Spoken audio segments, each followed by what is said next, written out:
Hello to all 10 of you still playing Destiny 2, and welcome back to another build video that game's not in the greatest state right now, totally recognize that. But for those who still want to play Destiny, for those who still want to have some fun on Destiny, in my opinion, the funnest way to enjoy some time on Destiny is by using a brand new fresh build. And today we're going to be going back to our roots and testing this build out in the Coil, which for those who have been watching the channel for a long time, this is where we did the majority of our Will It builds. And in my personal opinion, it is when Will It build was at its absolute peak, is when we were in Season of the Wish and Coil was current content. So fun. So we're going to hop back in there to try out this build today.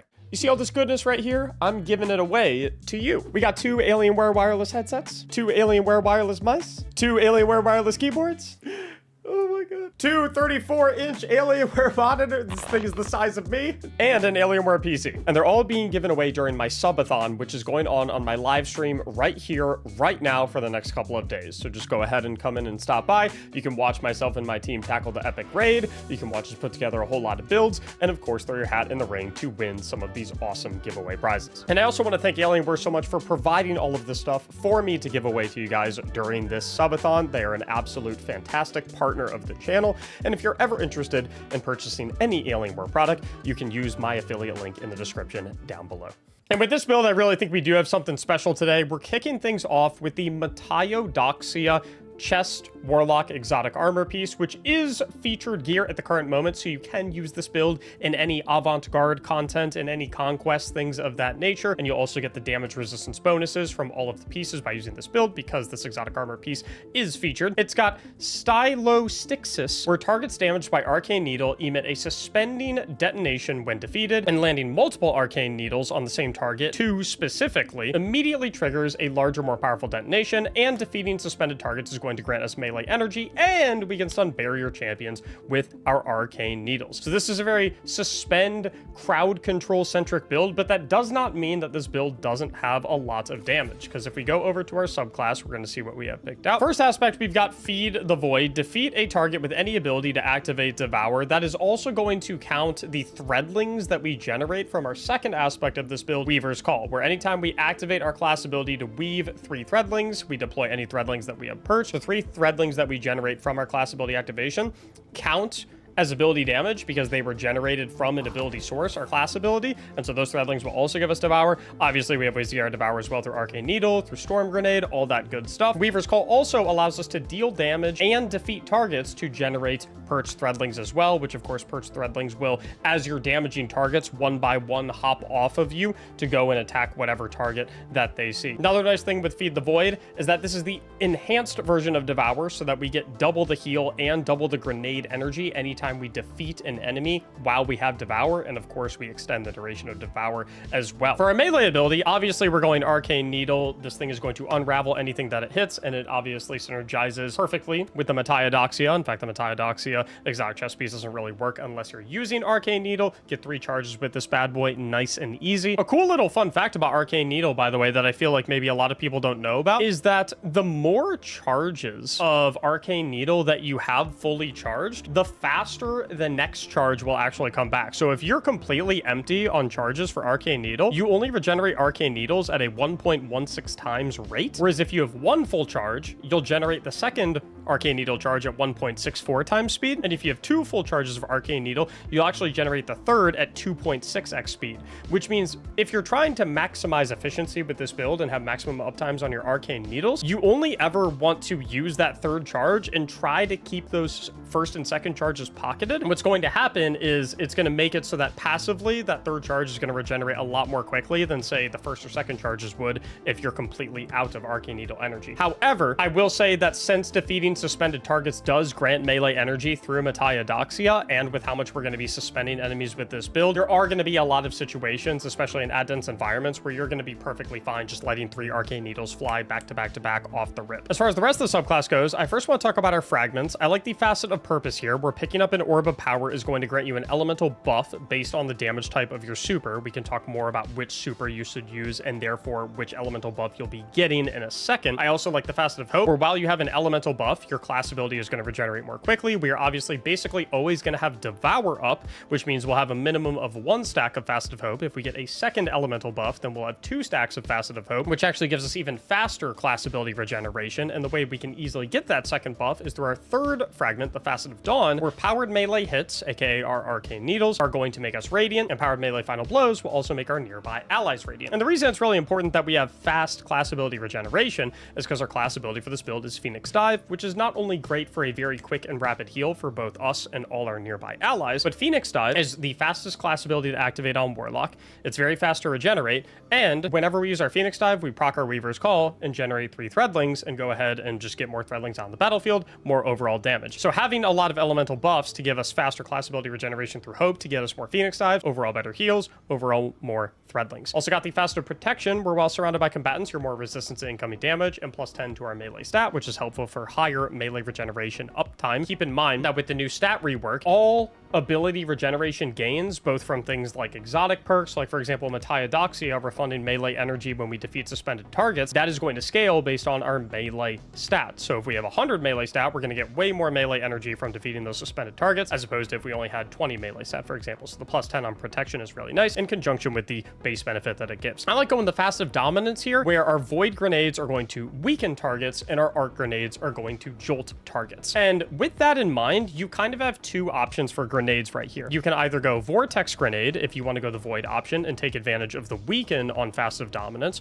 or you can go the Arc Grenade if you want to take advantage of the jolting aspect of Facet of Dominance. Me personally, I lean a little bit more towards the Storm Grenade because through Prismatic Warlock, I actually can get access to the weakened component of the Facet of Dominance through my Transcendence Grenade. And the reason being is because the Freezing Singularity Prismatic Grenade, which replaces my Storm Grenade whenever I enter Transcendence, starts out as a Void Grenade. So what I really like about this is if I run the Facet of Dominance, when I'm not transcending, I have the Storm Grenade where I can jolt targets, and if I ever do want to weaken enemies, I can go ahead and pop Transcendence. That'll replace my grenade with Freezing Singularity, which starts out as Void, throw that, and then the Void element of that part of the grenade will go ahead and apply the Weaken from Facet of Dominance, so I get the best of both worlds. I can jolt targets and I can weaken targets all in one build, which I really, really enjoy. As far as super goes, it's a little bit dealer's choice here. I would urge you to pick one of 3 options, depending on what you like for your super in conjunction with what buff you would like with the Facet of Purpose. If you want Restoration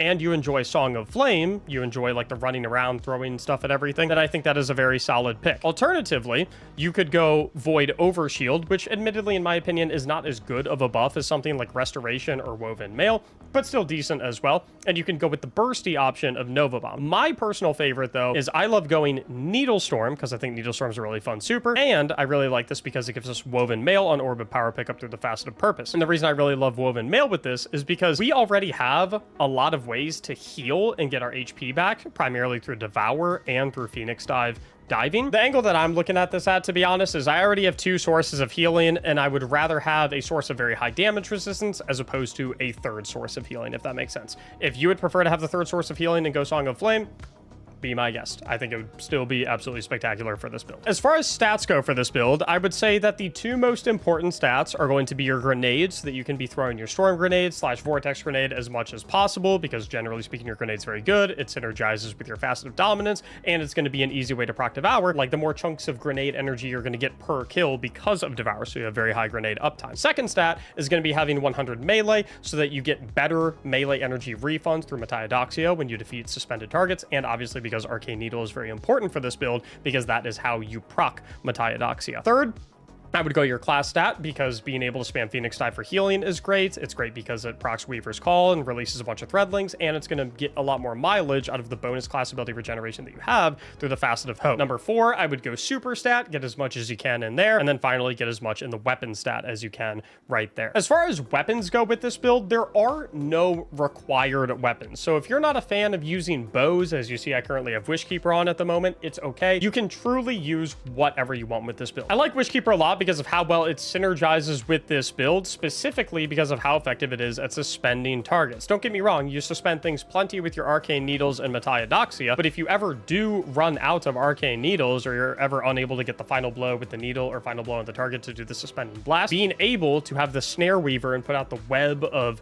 suspending projectiles is really nice, not only for just suspending things in general, but also because if you suspend things and then you kill them with the Wishkeeper, you kill suspend targets with Wishkeeper, that is obviously going to proc the Metaidoxia portion of refunding melee energy so that you can get back to throwing Arcane Needles in conjunction with queuing up your precision hits and queuing up your snare web. Another thing as well with the Silkbound Slayer trait, this weapon deals bonus damage to suspended targets. In PvE, it is 50% bonus damage, 5-0. You also gain faster time for a short duration whenever you suspend a target from any source or damage a suspended target with this weapon. So you're really firing the bow extremely quickly, and it absolutely chunks tanky enemies. Because this is a craftable weapon, I recommend you craft it with elastic string, compact arrow shaft. You'll obviously have Silkbound Slayer, textured grip, and then I'm actually going the Hatchling refit on this bow specifically in this season. If we're outside of this season when you're watching this video, I might urge you towards Vorpal Weapon instead. We'll talk a little bit why I would go that route in a brief moment. As far as your other weapons go, it's really whatever you want. I'm going with a rocket sidearm, specifically solar. You'll see why in a brief second, but truly you can go whatever you want. And then I just have an eager edge sword because, you know, we like going fast. As far as our armor mods go, this season, you can go ahead and invest in the artifact to have access to the solar/strand dual siphon helmet mods, so that you basically have a strand siphon and solar siphon on at the same time. So with our Wishkeeper, which is strand, and our rocket sidearm, which is solar, both of those will generate orbs of power on multi-kills, which is awesome. We've also got Dynamo, which is going to reduce our super cooldown whenever we use our class ability near targets, so we get more needle swarms, and then harmonic siphons that will actually get bigger orbs. The potency of the generated orb will be stronger, give us more super energy because it's cooperating with this solar/strand dual siphon mod over here. Down on the gloves, I like the strand loader because it allows you to fire the bow significantly quicker, along with an impact induction, so that anytime we cause damage with a powered melee, we reduce our grenade cooldown a little bit, and momentum transfer, so that anytime we cause damage with a grenade, we reduce our melee cooldown a little bit. On our chest piece, whatever resistances you want for whatever activity you're doing is going to be perfectly fine. Down on the boots, we're going with a stacks on stacks mod. Picking up an orb of power grants you 1 additional stack of armor charge. This actually isn't completely true. It actually doubles the acquisition of all armor charge. So anytime you get armor charge, you get double the stacks. You'll see why that's really important in a little bit. And we're pairing that up with an absolution mod and an invigoration mod. Reduces melee cooldown every time you pick up an orb of power. Finally, on the class item, Reaper, so that every time we use our class ability, next weapon final blow generates an orb of power, powerful attraction to scoop them all up when we use our class ability, and outreach so that we get some melee energy whenever we use that same class ability. I want to talk about the artifact for a brief moment because there are some things on the artifact that make this build absolutely disgusting. We already talked about Flame, Fiber, and Freeze. That's what gives me access to that Solar Strand combo siphon mod on the helmet. I also like Diviner's Discount, Diviner's Discount. All scavenger mods are discounted. If you wanted to, you could swap out the Invigoration mod on the boots for a 1-cost scavenger mod matching your heavy ammo weapon if you'd like, if you're in some more difficult content. I also really like Threadling Proliferation. Dealing strand weapon damage has the chance to spawn a Threadling, and defeating a strand debuff target increases this chance. Our Wishkeeper is strand, and we're debuffing everything with strand because everything's getting unraveled from the Arcane Needle and suspended from Metaidoxia and suspended from Wishkeeper. So we're going to make a lot more Threadlings. I also really like Semi-Auto Seeker, where if you have fewer than 2 stacks of armor charge, rapid precision shots with bows, snipers, and scout rifles generate an armor charge. Specifically with bows, as you can see, I currently have no stacks of armor charge. If I land 3 precision hits on a target, that is going to give me a stack of armor charge. And if you look very closely, at the current moment, I have 1 stack of armor charge. Let me get another 3 shots. It is actually not going to give me 1 stack of armor charge for the 3 precision hits. It's going to give me 2 stacks because of that stacks on stacks mod that I have down on my boots. And the reason I love this so much with this build and this current set of artifact mods is because of Argent Quiver, where reloading a bow consumes 1 stack of armor charge, granting increased damage and reload speed for your next 3 shots or until you stow your bow. Specifically for a primary ammo bow, this is a 35% DPS increase, and it goes for the next 3 shots. So as you see at the current moment, I have 3 stacks of armor charge. Once I shoot my bow, it's going to go ahead and proc Godslayer broadheads. 1, 2, 3 shots are going to be buffed. And the really cool thing about this is the same number of shots that are buffed is also the same number of precision hits that I need to land to go ahead and get a stack of armor charge through the other artifact mod. And the reason I go with the stacks on stacks is because I understand that you're not going to be perfect. Not every single shot is going to be a precision shot. And so you might have a body shot here and there, which is why I like going the stacks on stacks, because it guarantees that you have 100% uptime on Godslayer broadheads for the 35% bonus damage, even if you miss a couple of shots, because every 3 precision hits effectively gives you 6 shots of Godslayer broadheads because of the Sax on Sax mod right there. So you effectively have permanent 35% bonus damage on the bow as long as 50% of your shots are precision. We've also got Shield Crush, where while you are radiant, your grenade recharges faster and deals increased damage. I also like Cauterized Darkness, where Stasis or Strand debuff non-boss combatants take increased solar damage from all sources. Nice for your rocket sidearm if you're shooting at suspended or unraveled targets. Threaded Blast, where destroying a tangle with strand damage increases the radius of the explosion and its damage. And probably my favorite one that makes the Threadling choices in this build so good, and why I specifically went Hatchling for my bow instead of Vorpal Weapon for this particular season, is Pack Tactics. Are we allowed to call it Pactics? Let's call it Pactics. Dealing damage with Threadlings increases Threadling damage. So because of Pactics, the more Threadlings you're spewing out, the more damage your Threadlings do. So any place we can get Threadlings from, Weaver's Call, Hatchling, all that good stuff, we want to get Threadlings from. 23 power levels down. Let's get to like 33 power levels down. Let's do a little air superiority. So we are currently 33 power levels down. Seems like a good test. Oh my God, I'm back. I feel like I'm not allowed to buy these because, oh my God, class abilities recharge 300% fast. I shouldn't buy them. I shouldn't buy these. You melon.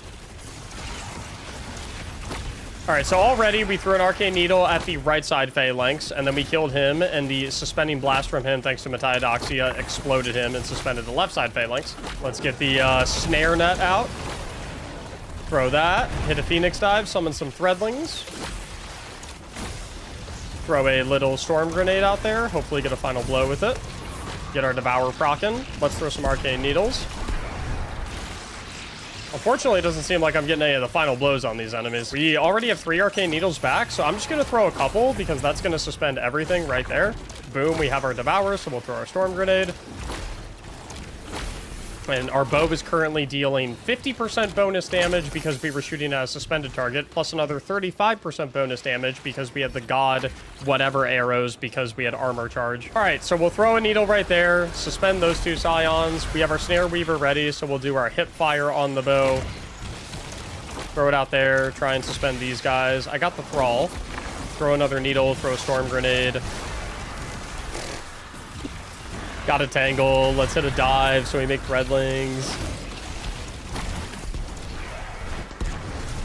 Good God. You also have a really nice blend of elemental damage with both light and dark to keep your Transcendence meters up very often because you've got all the strand damage from your Arcane Needle, the Threadlings, the bow itself, and then you've got a decent amount of light damage from your Storm Grenade. And then obviously if you're lacking on the light Transcendence energy a decent amount, then you can always go ahead and pull out your rocket sidearm and give a couple taps.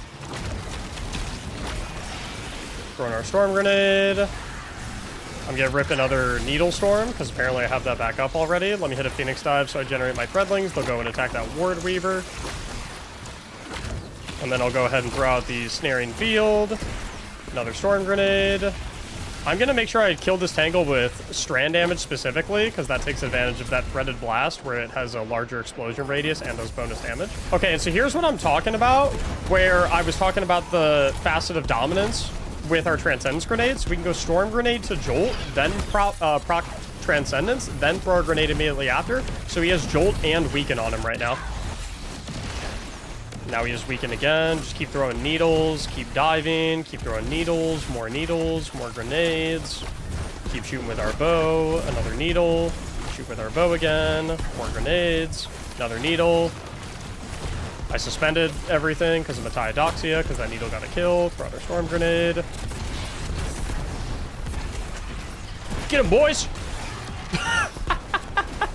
I so underestimate how enjoyable using new builds in this game is. Like, even though the game is probably in one of the worst states it's been in a while, and it's like, listen, I don't mean to be a doomer or anything like that, but it is what it is. There's just not a lot of stuff to do in the game at the current moment, and it's unfortunate. It's just the reality of the situation. But despite that, I'm having the time of my life right now, just hanging out in Coil with the boys for the sole reason that I'm just trying out a new build and I'm having fun with the new build. At the end of the day, like, that's why we play Destiny, right? Dude, this build is so banger because it low-key plays the game for you. You just make so many Threadlings that the Threadlings just run at everything and take care of every enemy.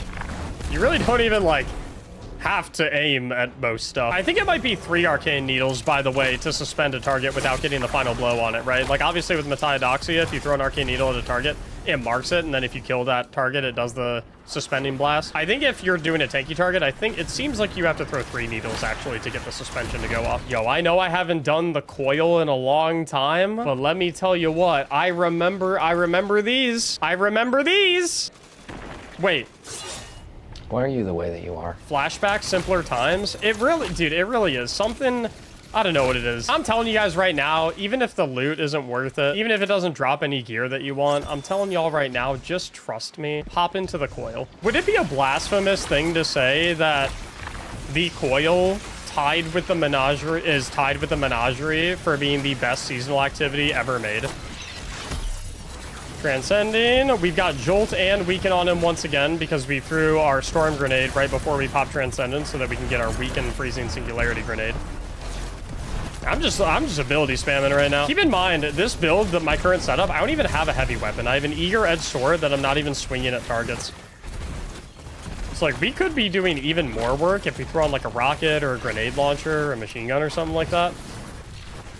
What I'm doing right now is just with rocking and rolling with my rocket sidearm, my abilities, and my Witchkeeper. Look at my super energy go up as well because of the dynamo whenever I cast my class ability.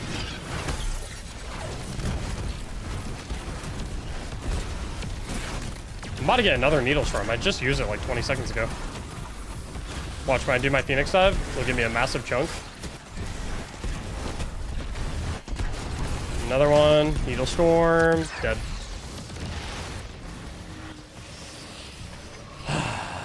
Anyway, I hope you guys enjoyed the build. Thank you so much for watching. And as always, have a great day.